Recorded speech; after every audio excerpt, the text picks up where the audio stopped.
Into the third hour here today. It's 1 o'clock Central Standard Time. I'm Alex Jones, your host, and John McAfee, of course, the most famous antivirus maker out there in the company. He's still one of the top companies out there that bears his name. He's an inventor, a journalist, a really interesting fella. And, of course, the website is whoismcafee.com.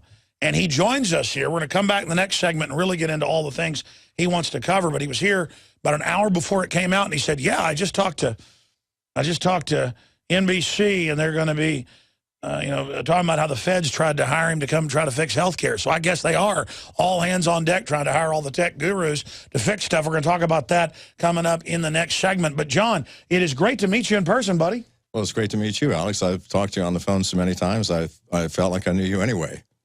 Well, it's good to have you here. What do you think of Austin so far? I like Austin. Very nice town. It's small enough to be enjoyable and not too crowded, and yet large enough to have coffee shops. Well, it used to be a lot smaller, like 100,000 people. Now it's over 1 million, but it is spread out. But right. I hear you have a water problem. We do. We're running out of water. Well, until it flooded last week. I mean, every decade or so there's a drought, but next we're going to have the dams about to break. So. All right. Well, that's preferable, I think. I think the prettiest places in Austin would be down on, say, the Colorado River. Have you seen that yet? I have. Beautiful. Beautiful. In fact, I think that's the river I'm staying on. At the Four Seasons, I've got a beautiful view of some river. There were punters out this morning. So, what do you want to get into? I mean, obviously, we'll talk about Obamacare. That's the big breaking news. We'll get an update on Brazil, NSA. You say there's more than just the NSA spying on us. Well, obviously. I mean, if the NSA is spying on us and there's just one covert branch of the government, then everybody has to be. It'd be ridiculous to have the NSA spying on the U.S. population, but the CIA and the FBI and other covert arms not doing it, or the military. So you know for a fact that we're being spied on by everyone. You know, Edward Snowden just blew the whistle on one aspect, and so we're focused on that. And the other branches are probably going, oh, please don't let them focus on us. Well, that's right. I mean, there's 15 big intelligence agencies, but it gets worse than that because it came out the DEA is hooked into the NSA, tracking everybody. I mean, so they're listening to you talk about a pot plant you've got growing in your backyard. Well, I don't smoke pot, but... No, but I meant the public out there, sure. Of course, right. So all the agencies cooperate to a certain extent. I mean, they're jealous of each other and they keep guarded secrets, but you can be guaranteed that something of interest to one agency may be of interest to another. And so there's nothing that we do that isn't known now. I mean, that has to be the case. I also want to talk about your product when it comes out because, I mean, you're already one of the most famous computer-type inventors out there. I tell you, this will be revolutionary if it's not just an off-site proxy you go through, because we know they tap the backbone before it even gets there. They've bragged about that. If it's a device in front of your computer, I don't know why I didn't think of that. I guess I'm not John McAfee. Well, you know, it's a very simple concept. People think that it's going to be difficult to implement, but it's not. It's a very simple idea. It's just you step outside the box and say, okay, everyone's trying to fix the internet. Well, it's too big. It's been here too long. There are too many pieces. I said, well, it can't be fixed. Why don't we just create another internet, sort of a sub-part of the real internet, and as it grows, perhaps that will be the new internet. But it's very simple. The concept rests on the principle that if they do not know, if no one knows, even yourself, the ID of the person you're sending it to or receiving information from, then how can anybody watch that information? And if the information itself is encrypted, then even if it is intercepted, it means nothing. And my encryption technique has not been vetted by the NSA, or they were not involved in the development of it. So like every other technique is, so they can't look at it, nor can any other agency. Wow, John McAfee's our guest in studio. I'm your host, Alex Jones. And when we come back, we're going to dive into an in-depth interview. I'm going to ask him about human potential, where he thinks things are going, transhumanism, Ray Kurzweil. I've got a bunch of my questions. We're going to cover his points first. As I asked him before we went live, what do you want to cover? I've got a list of 4 things. It's all coming up live, uncensored, straight ahead. Everything we said came true. Everything we've done's been right. Well, John McAfee is our guest. He's come to Austin to visit with us. And this morning he did an interview with CNBC, and it's GOP asked for tech founder, ex-fugitive McAfee to diagnose Obamacare. And that fits in with the Politico article, Tech Surge to Repair Obamacare Websites. They're saying it's like the Manhattan Project as they panic to try to fix it. Now, of course, John McAfee is an extremely famous computer programmer, engineer, worked for all sorts of big corporations, NASA, you name it. He developed McAfee, which is still the dominant antivirus system out there. He's also been better known lately for escaping out of the kleptocratic area of Belize and exposing connections to the communist Chinese, Muslim terrorists, you name it, Ryerson plots. And when he broke this on our show, I said, man, that is hard to believe. But I still had him on and said it may be true. But then it all later came out in the news months and months later. So he is definitely a blessed, charmed man to have been able to make it out of there into Guatemala and then back to the good old U.S. of A. And we're going to talk about his view on the world and so many issues, the NSA, you name it. But first, sir, let's get into Obamacare. Wow. So you've been contacted by the government to try to come in and fix it. What did you tell them, and why did you refuse? Well, I was contacted by the House Committee on Energy and Commerce. They're the ones that oversee the Obamacare package. And if I would come out and basically oversee some of the changes and give them input on what needed to be done. I said, sure. Then they added, but we can't pay your expenses or anything. The government is shut down. And I'm thinking, well, you pay $600 million to a completely inoperable agency to build this system. And I said, okay, well, I'll pay my own way. And they said, okay. And then they came back and said, well, we can't even get the committee members all together because, again, the chaos of the shutdown. Can we do it on the phone? And at that point, I go, okay, I'm out of here.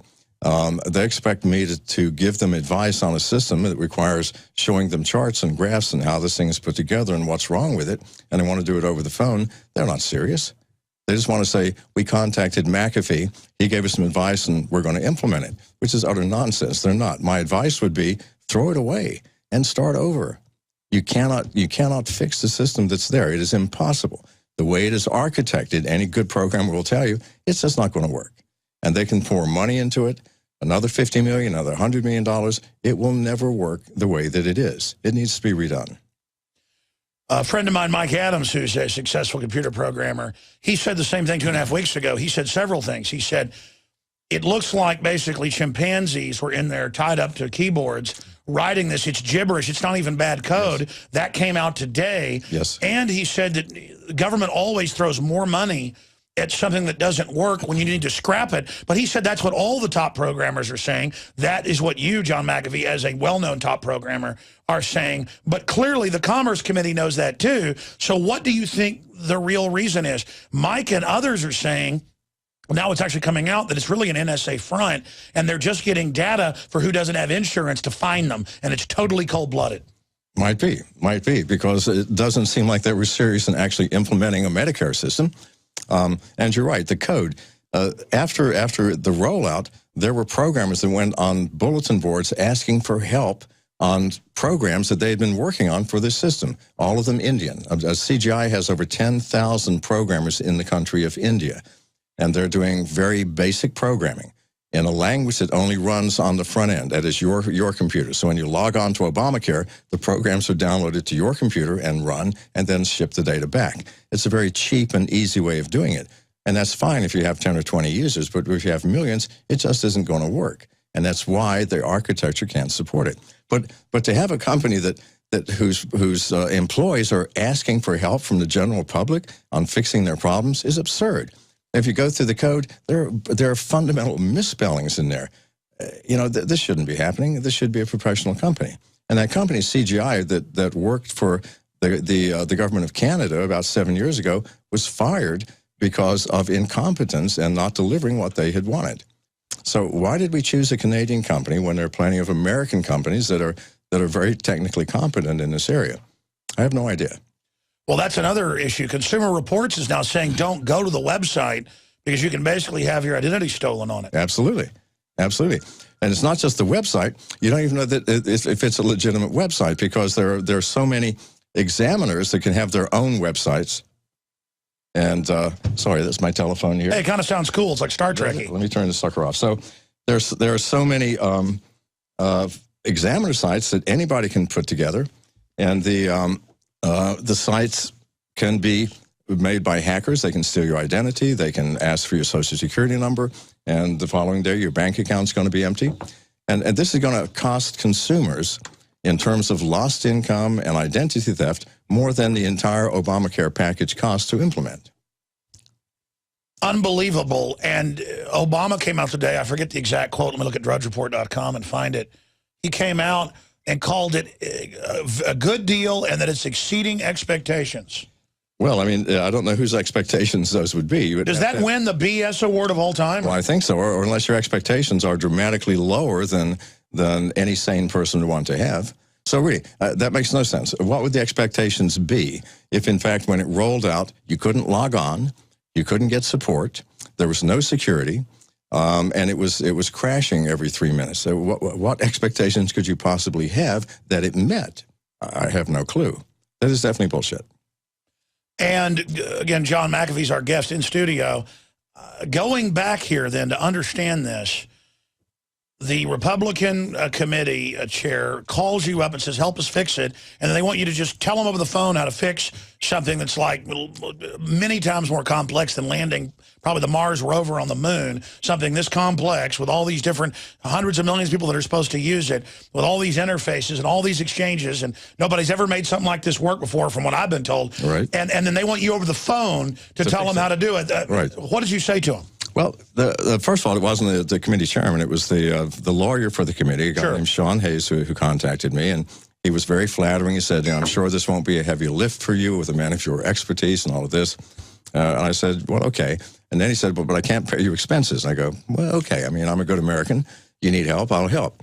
Then when it got down to, we can't get the committee members all together. Can you do this over the phone? I realized they're not even serious. I never even responded. This was an email, this last one. They wanted you as a PR name. As a PR name. Say, we contacted John McAfee, and he's given us great advice, and don't worry, everything's going to be fine. But it's not.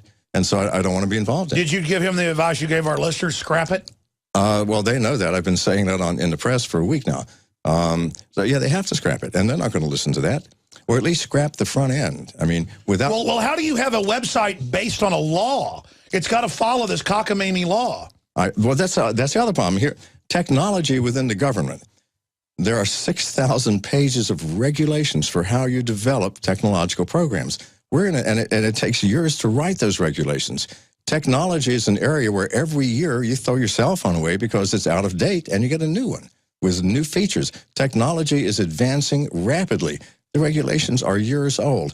How on earth can you develop a high-tech program using regulations that take 3 years to write? That's the fundamental problem. It has to be simplified. Throw the regulations out. Trust the people that you're contracting with. Get American customers. Get American companies to produce the thing, and let's get real here. Well, there are laws that most of our tech that's government funded should come from the U.S., but they religiously ignore it because of globalism. They want to deindustrialize this country so they can pick the winners and losers. Absolutely. Absolutely. But given that, then you can complain when your systems don't work. You can complain when, and I'm not putting down Indians, by the way, or India. They are very intelligent people and great programmers, but CGI takes them and puts them through a 3-month training class, 3 months, and expects them to now produce miracle code. It doesn't work. And then connect it with all the other code. And connect it with all the other code. It's like, sure, that's a very cheap way of doing it, and you're going to get a lot of code, but then how on earth do you fix it? This is the problem. But I've talked to programmers that say, and now it's in the news, that it's just gibberish, a lot of it. Like people just gave up and delivered crap. They did, because they were under the gun for time. It has to be done. It has to be done. I know how that works. You're a programmer, and you don't even understand what the problem is, and you're trying to fix it.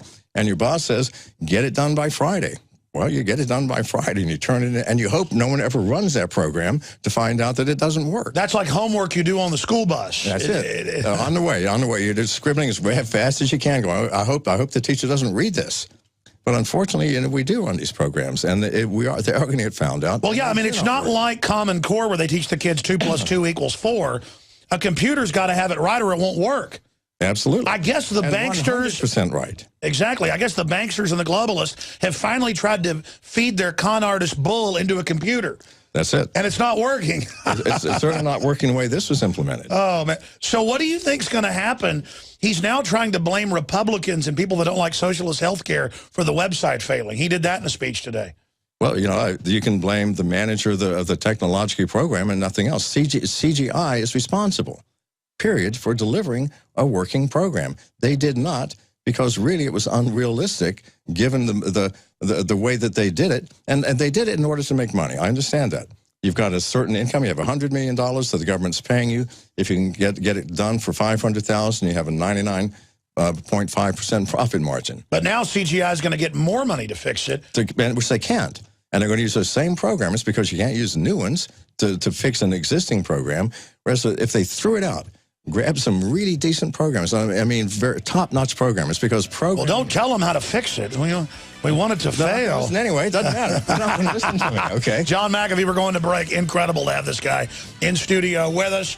We're going to come back and let him continue on that point. Then the NSA, his device he's coming up with very soon that I hope to sell here, and a lot more. Stay with us. I'm Alex Jones, Infowars.com and PrisonPlanet.tv. WhoisMcAfee.com is his site. I'm Darren McBreen, and these are some of the new items that are available now at InfoWarsShop.com. Alert the public to Obama's blatant abuse of power with the new Obama t-shirt. Obama's Joker face on the front and come and take it on the back. It's time to publicly call him out for what he is, a tyrant. Defend the Second Amendment with our top seller Come and Take It t-shirts. And look at that, women's cut tank tops and t-shirts now available. Nice hat. Plus the Don't Tread on Me flag. And now you can become a micro distributor of the InfoWars magazine. Plus, get your own copy delivered right to your door each and every month. And if you're tired like I am of you and your family being exposed to polluted drinking water, get the Pro One high-performance water filter. It gets rid of all pathogenic bacteria, cyst, fluoride, heavy metals, and numerous other contaminants. So join the revolution at InfoWarsShop.com.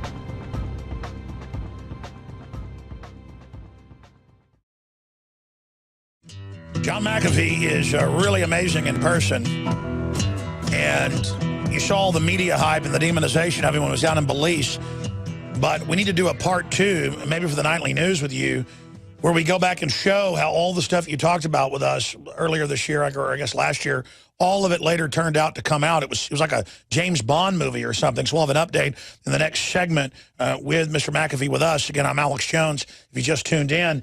But continuing with healthcare.gov, I mean, I understand as a top programmer, you know, reportedly genius level by the media and all the stuff you've invented over the years, that you look at this and you say it could be fixed.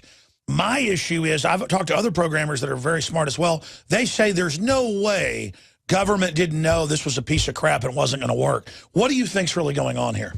Well, I mean, obviously, I mean, any sane person is going to test what they have developed at least one time, and usually you test it for many, many months. And if the government has any interest in this program, then they had to have people monitoring the development. So, of course, they knew it wasn't going to work, or they didn't bother to test it at all. This is the bizarre truth of the issue.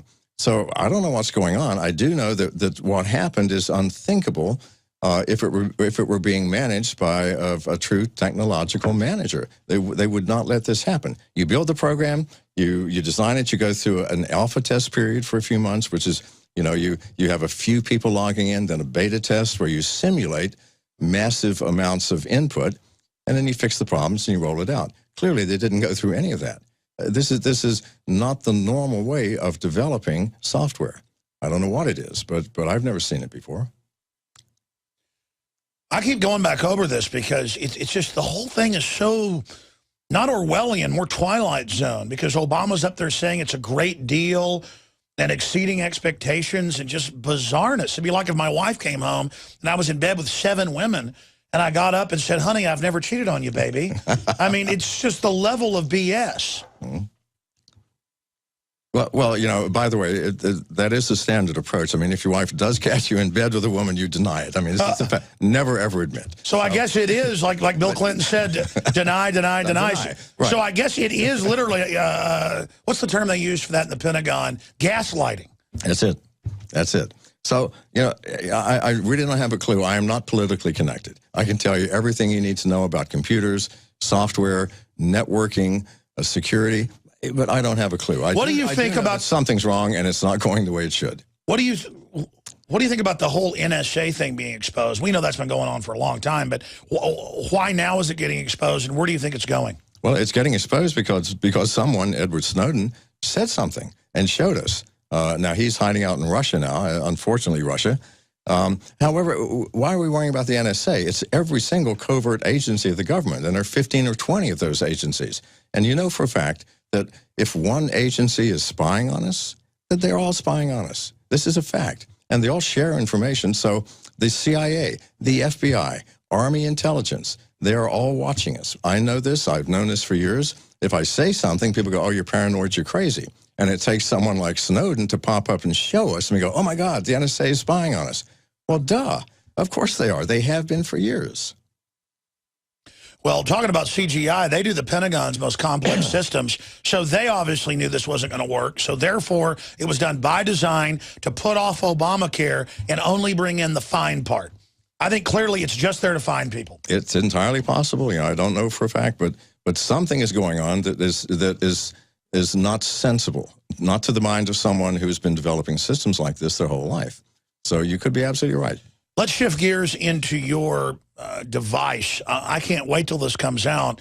And we were talking during the break about the government won't be your biggest problem. Who will be your biggest problem with your device that blocks the NSA?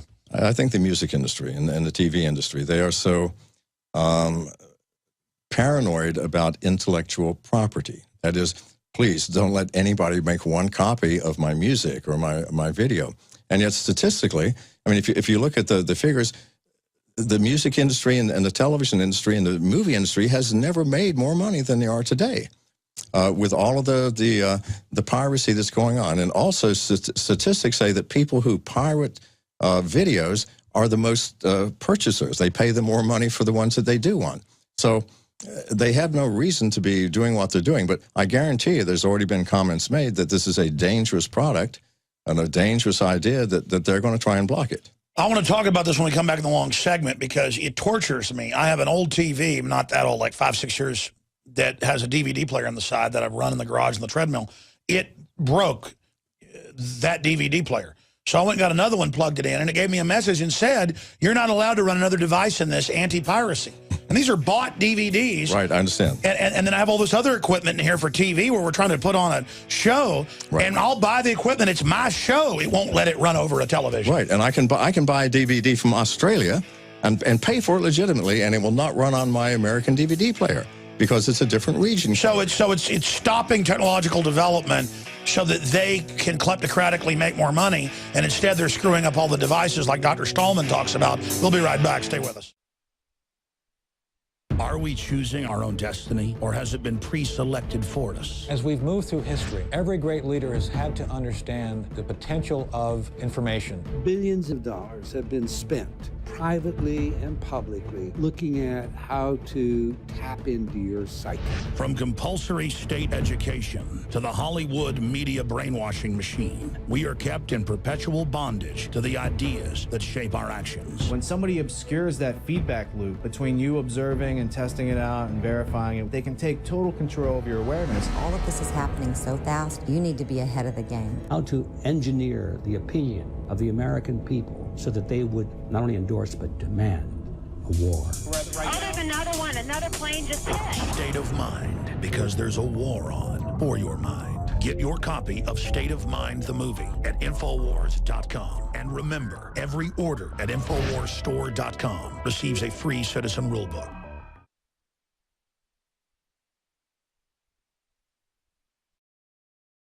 We're back live, ladies and gentlemen. We're here Monday through Friday from 11 a.m. to 2 p.m. Central Standard Time. Then, of course, we come back 7 o'clock Central with InfoWars Nightly News. John McAfee, the legendary anti-virus software engineer and mogul, is here in studio, who is McAfee.com.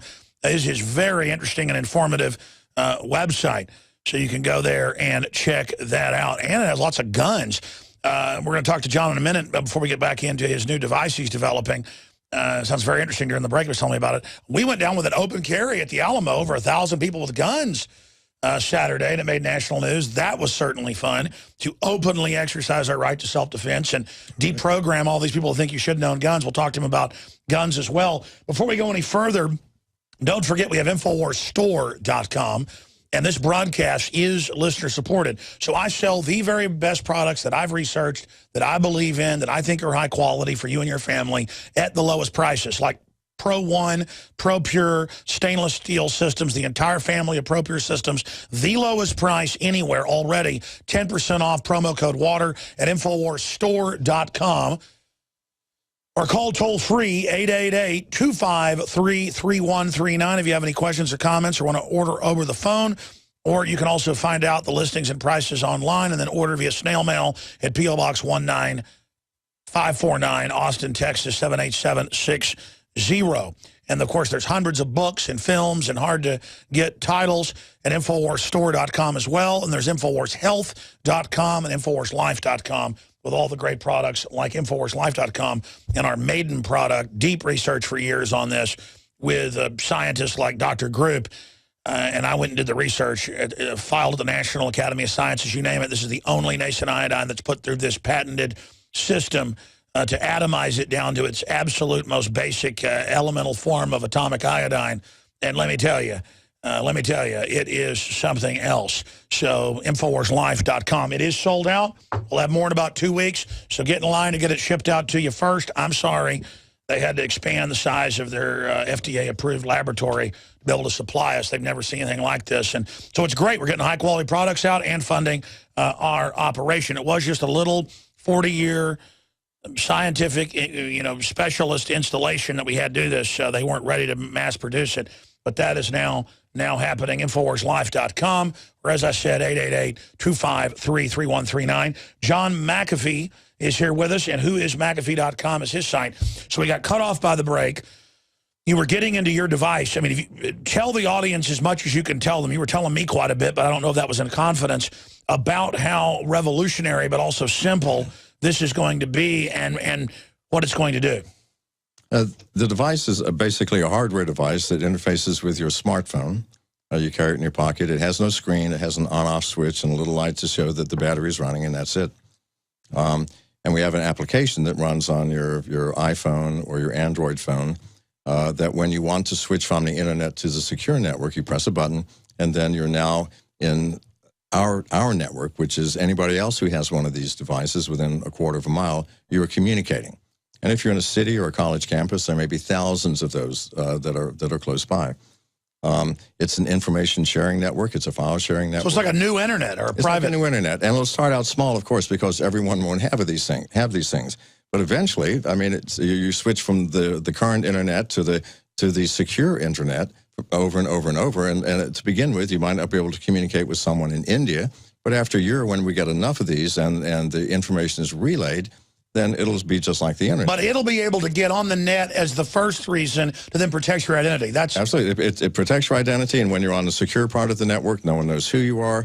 All of the data is encrypted, and it's encrypted by a technique that the NSA has not been involved in, so they can't break it, they can't get into it, and neither the sender nor the receiver. Let me guess, does it have to deal with holograms?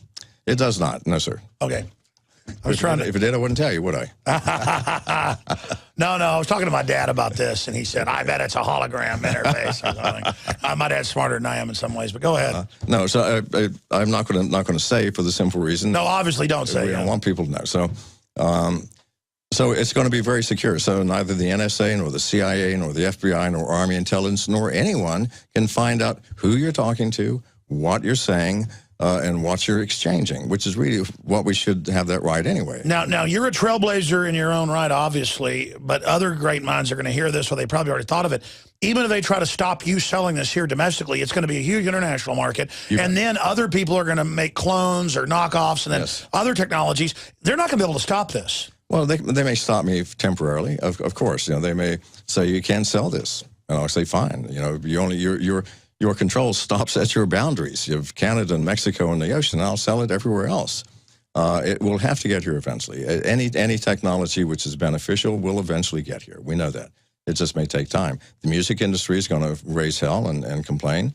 The movie industry is going to complain. But, the intellectual property is has been way overplayed by them for the past 10 years. Well, think about it. They're trying to get world treaties that end free speech globally. For them, they are encroaching on our rights in the name of their rights. I'm sick of it. Absolutely. And so they are shutting down operations that are valid, useful things for it's like shutting down telephones because criminals are using it to covertly rob banks or whatever. It's insane. We can't protect ourselves to the point that we can't even use technology. Well, folks used to hack with a telephone. I mean, do you ban using telephones? That's right. In fact, the first one to do so was a gentleman named Captain Crunch, who got these little whistles from the Captain, and he learned how to make tones on it for the old telephone so that he could make free long-distance calls. And that was the first telephone hacking. Well, we didn't shut down the phones because of that. We didn't. We just arrested him. Isn't that the sensible thing to do? But now they're wanting us to shut down technologies like file sharing, which is very useful for everything. You have files, you've got photographs that you take on vacation that you want to share with your friends. You put it out in the cloud and they can share it. Well, do you want to stop that because people can put music that they haven't paid for on the net? And that's right. You can't have prior restraint. You know, I ran into anti-gun people at our Alamo open carry this Saturday, and they said, you know, my daughter got shot at Aurora. And I said, I'm sorry for your daughter, but statistically, crimes using guns are down 49% because of good guys having guns, Justice Department numbers. They didn't even deny that, but they still said, well, it's still gun owners' fault this happened. And I said, if somebody stabs somebody, is it the knife maker's fault? Or if I sell somebody a car and they drive down the road and kill somebody, this putting the guilt on us when we didn't do it, it's just crazy. Well, you know, it's an authoritarianism. Absolutely. I've owned and carried guns ever since I was 12 when my father took me hunting for the first time.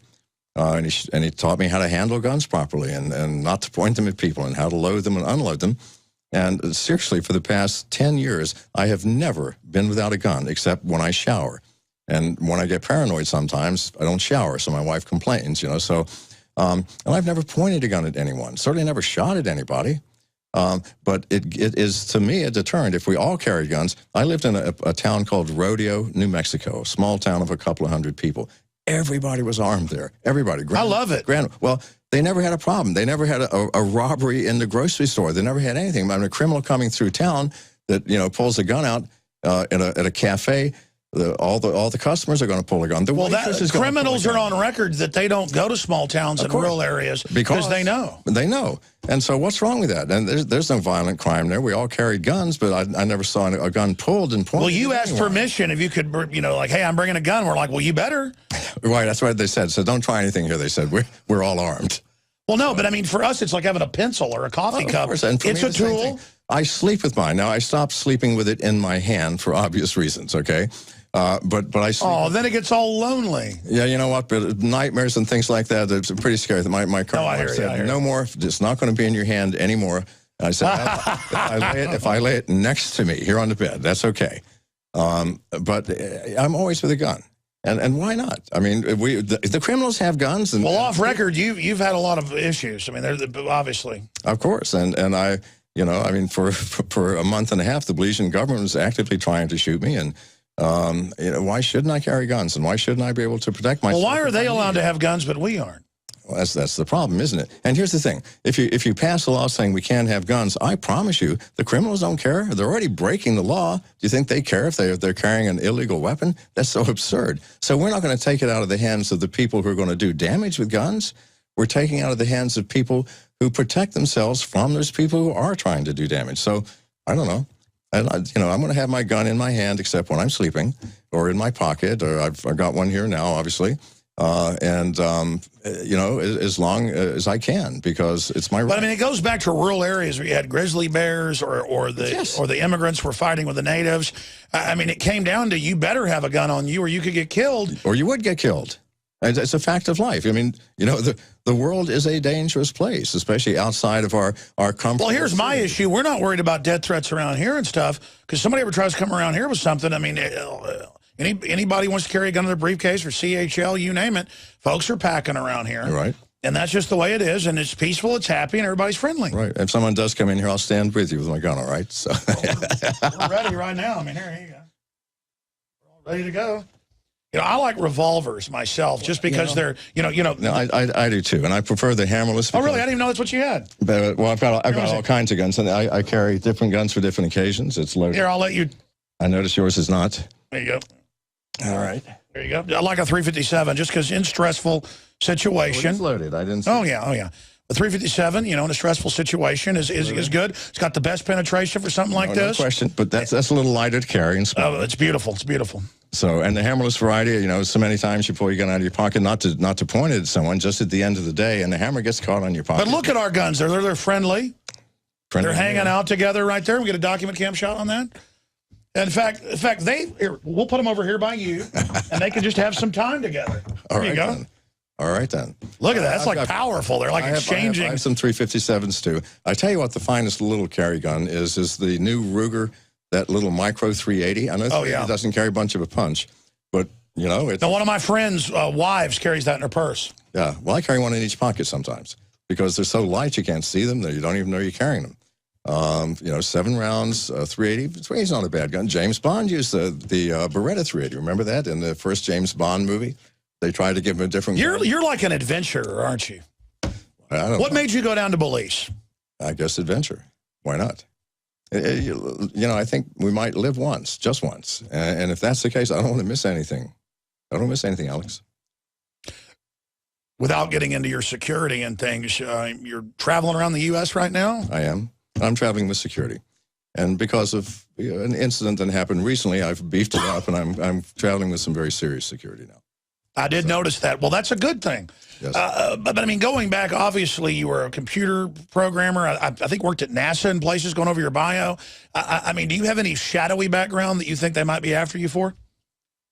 You know, I mean, not shadowy bad, but secretive stuff. Well, I mean, I had a top secret security clearance for a while when I worked at NASA, and I did work on some black programs, but nothing that anyone would want to off me for.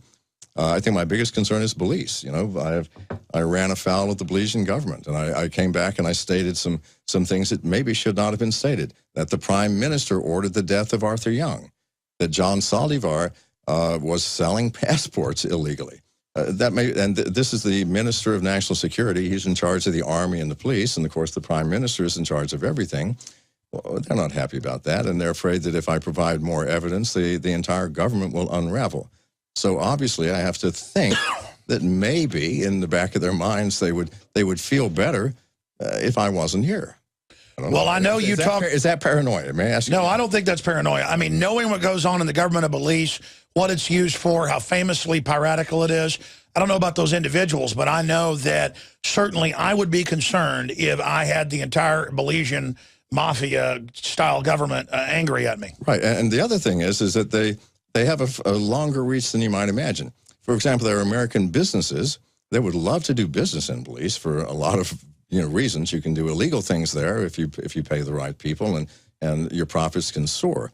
And in fact, the Belizean soccer team came to Portland, where I live, in July. And that's kind of weird, isn't it, to play soccer? And with them, there was an American businessman who had a private jet who was flying around John Saldivar, and 2 other people, the head of the press office in Belize and a city councilman named Dean Samuels.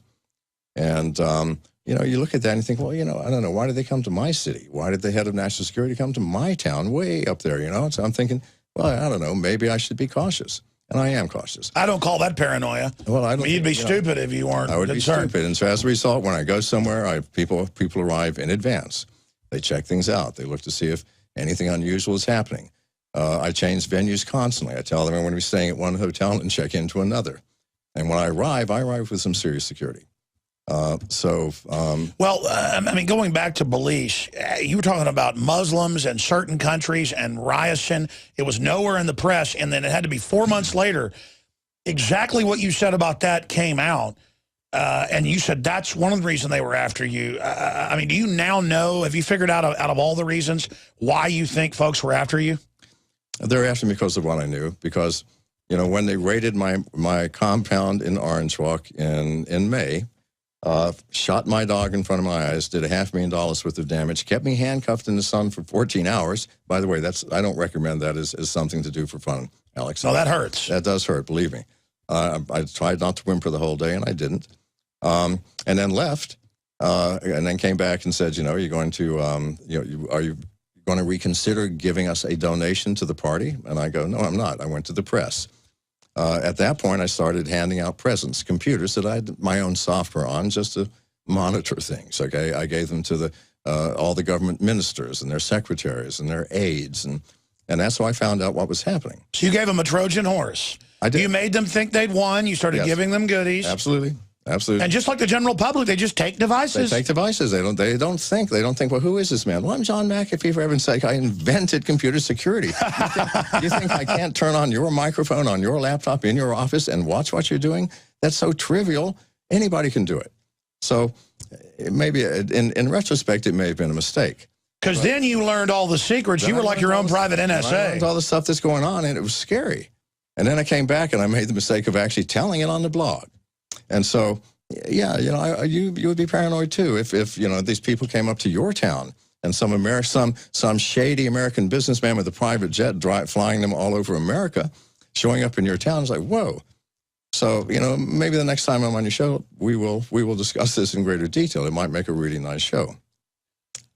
Yeah, absolutely. I tell you, because an event did actually happen recently that caused me to more than double my security and start asking a bunch of very hard questions. I bet they're not happy they messed with you, though.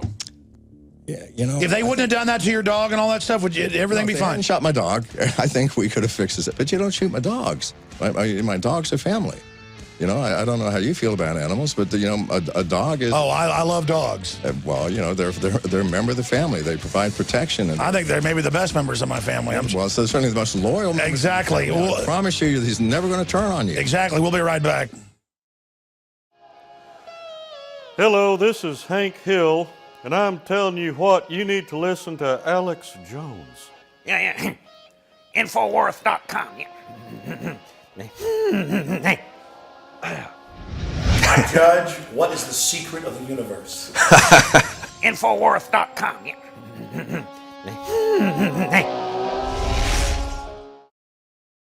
Technology is rapidly increasing, to say the least. Some people like Ray Kurzweil believe that there's going to be a singularity. I believe you'll have a singularity in information and news first, or something approximating that, something getting close to it, where no matter what the system does, they're not going to be able to hide stuff anymore. And when they try to put out disinfo, that's going to be exposed. And that's already happening. The Pentagon PSYOPs head came out a few months ago and said they're in deep trouble. They're ordered to lie to the public, and the public's catching them. Mm-hmm. And the Pentagon said, we want to stop lying.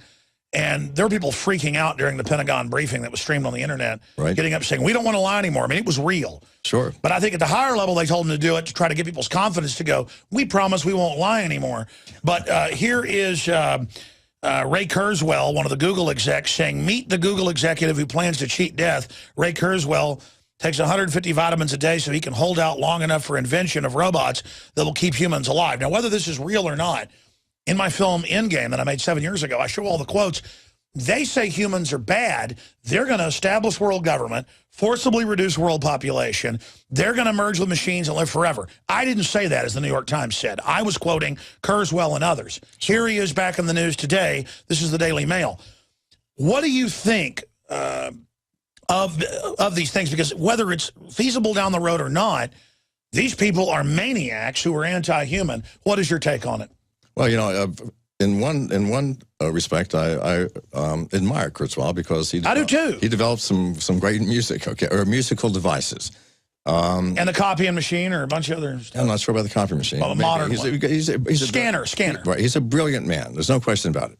I don't want to merge with the machine, quite frankly. I would rather become a little more human than I even am. I think we become machines by spending our days watching the television instead of watching the world around us. I agree. And I think that there's so much of modern life which turns us into machines that why bother making a mechanical device to connect with us? We're already halfway machines. I'd like to go the other way. And let's get a little more human. Let's have more personal face-to-face communication, and let's get out and shoot or do what we like to do, or just get some fresh air, jog around the block. How much of that is happening these days? It's less and less and less. And when it does happen, it's structured and it's formalized. It's called quality time, to take your kids out in nature. Right. Well, quality time should be every moment of life, as I understand it, every single moment. And if you're not having quality time 24 hours a day, do something else, Alex. I agree. The revolution against tyrants is having fun, having friends, and not being in the cookie cutter system. That's it. Exactly. You know, getting into real life and take some risks, because to have any quality time is risky. It means you've got to get off of your comfortable sofa, out of your safe, secure house, and into a world which is unpredictable and unknown. It's a mystery. Well, isn't that how things were when you were a kid? Wasn't it great to get out and explore the mystery of life, the mystery of the world? Absolutely. Going to a friend's house and going out in the woods. You bet. Sneaking on some farmer's ranch and picking strawberries in your neighbor's backyard at night, without them knowing. Whatever. It's an adventure. It's life as it should be. We should all be children again. They're trying to insert us into these bubbles where they bombard us with nothing but their propaganda to keep us from seeing the wider universe. All right. Well, that's how they control us. See. If you see the wider universe, you're going to ask questions, aren't you? Like, what the hell are you saying? You're giving us garbage about Obamacare. But if all we get is the news, some of us are going to believe it. You can fool all the people some of the time. But you're talking about singularities. You can't fool all the people all the time. What do you think of a singularity? I mean, do you think that really will come? I think it's happened in many cases. I think this is evidence of it here. We have something which is so obviously broken and improper that the president is saying, well, this is what I expected. It meets expectations. So it's a con artist singularity. Absolutely. It's like a magician, doing a trick. Don't watch what the left hand is doing. And if we don't watch what the left hand is doing, we go, wow. Hold on, we got a 1-minute break. I got to do 5 minutes overdrive. John McAfee's our guest. Ask yourselves, what are you doing in this time of great challenge? What are you doing to unlock minds?